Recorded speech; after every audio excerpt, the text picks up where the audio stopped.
So hello everyone. As we all know that कि आपके जो बोर्ड के एग्जाम्स हैं कभी पास आने वाले हैं। तो अभी आपको मालूम होगा कि फरवरी में जो हमारी डेट शीट है वो भी अभी आ चुकी है कि हमारे एग्जाम जो है वो फरवरी में स्टार्ट होंगे। That is an tentative date sheet, तो होप्स हो कि आपके एग्जाम्स की डेट वही रहेगी जहाँ तक है। मे बी शायद कुछ माइनर से या फ्यू चेंजेस हो सकते हैं उसमें, बट अभी आप वही मान के चलिए कि आपकी डेट शीट वही रहने वाली है। तो इस वीडियो में हम करने के वाले हैं। सो इस वीडियो में हम लोग ये करने वाले हैं कि हम क्लास 10th का जो पैटर्न है मार्क्स का, वो यहाँ पर थोड़ा सा हम देखने वाले हैं कि क्या पैटर्न होता है बोर्ड एग्जाम में, किस टाइप से मार्क्स डिस्ट्रीब्यूट होते हैं और किस किस चैप्टर से कितने मार्क्स का वेटेज रहता है। सो ये चैप्टर वाइज वेटेज है एक्चुअल में।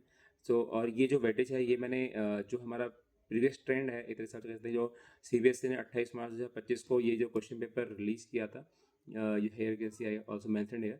सो जो 28 मार्च 2025 को जो क्वेश्चन पेपर रिलीज़ किया था उसके ही बिहाफ पे मैंने ये पूरा का पूरा जो यूनिट के हिसाब से आपका मार्क्स का डिस्ट्रीब्यूशन है वो यहाँ पर प्रेजेंट किया आपके सामने। सो अगर आप देखेंगे ना तो नंबर सिस्टम जो है आपका वो फर्स्ट देखो बोर्ड के अकॉर्डिंग चैप्टर्स को वो चैप्टर्स नहीं मानता, वो एज ए यूनिट मानता है। जैसे आप अगर चैप्टर 1 यूनिट 1 की बात करते हैं नंबर सिस्टम में, तो इसमें जो आपका फर्स्ट चैप्टर है वो आता है रियल नंबर्स वाला। एंड देन सेकेंड चैप्टर जो है आपका ऐसा, and then second unit algebra, इसमें आपका chapter number 2 polynomials, chapter number 3 pair of linear equations 2 variable, and then chapter number जो आपका 4 है quadratic equations, and chapter number 5 arithmetical progression. ये सारे चैप्टर्स आते हैं। सो चैप्टर जो जो आपका यूनिट 1 है, चैप्टर 1 आता है, उसका जो टोटल वेटेज है वो 6 मार्क्स का है। एंड देन चैप्टर नंबर 2 जो है, राइट, चैप्टर नंबर 2 मतलब मैंने आपसे कहा कि यूनिट 2 जो है ना उसके अंदर 4 चैप्टर्स आपके इंक्लूड है। Chapter 2, chapter 3, chapter 4 and chapter 5 as per NCERT. अगर आप एनसीईआरटी की बुक्स चेक करेंगे तो उसके अकॉर्डिंग चैप्टर 2, 3, 4 एंड 5 वो आपके अलजेब्रा के अंडर आते हैं। और जो टोटल वेटेज है ना इन चैप्टर्स का वो 20 मार्क्स का है। अगर आप देखोगे तो इसमें आप ये फिक्स नहीं है कि कौन से चैप्टर से कितने मार्क्स का आएगा, बट इतना है कि इंक्लूडिंग दीज 4 चैप्टर्स आपको 20 मार्क्स के क्वेश्चन देखने को मिलेंगे। ओके। सो कई बार ये होता है कि क्वाड्रेटिक से आपके जो क्वेश्चंस हैं वो आपके ज़्यादा मार्क्स के आ जाएँ, है ना, और हो सकता है कई बार पेयर ऑफ लीनियर इक्वेशंस से ज़्यादा मार्क्स ज़्यादा मार्क्स के क्वेश्चंस आपको मिल जाएँ। तो वो थोड़ा बहुत वेरी कर सकते हैं हर चैप्टर के हिसाब से मार्क्स, बट टोटल जो 20 मार्क्स का है ना, ये इन 4 चैप्टर से आपको देखने को मिलेगा।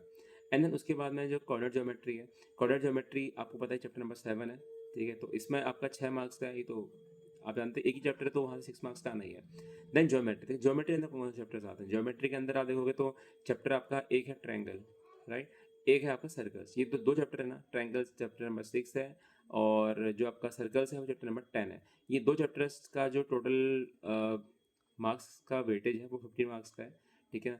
और इसके बाद ट्रिग्नोमेट्री में आपको 2 चैप्टर्स देखने को मिलेंगे। पहला है आपका introduction to trigonometry, next chapter है आपका application of trigonometry, some application of trigonometry, chapter number 9। Chapter 8 और 9 जो है आपका ट्रिग्नोमेट्री का पार्ट है, राइट, और इनका जो टोटल वेटेज है ना वो 12 मार्क्स का है। देन द लास्ट मेंसुरेशन के अंदर 2 चैप्टर्स हैं आपके। चैप्टर नंबर 11 जो कि है आपका area related to circles, and chapter number 12 जो है आपका सरफेस एरिया एंड वॉल्यूम। जो चैप्टर नंबर 11 और 12 है, मैंने बताया था आपको कौन से चैप्टर्स हैं वो।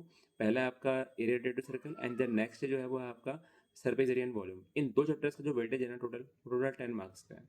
एंड देन द लास्ट जो है आपका यूनिट वो है आपका स्टैटिस्टिक्स एंड प्रोबेबिलिटी।